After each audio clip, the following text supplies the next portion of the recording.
So I was working in the backyard and I heard this big thud over here working on my golf clubs. And this possum just fell out of the tree. Hey buddy, what's up? Did it knock you for a loop or what?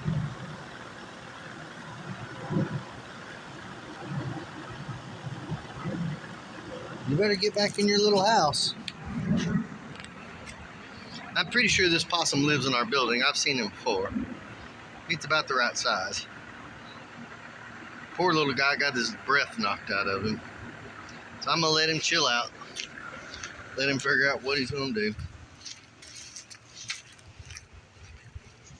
I couldn't tell what the hell that was that fell down in the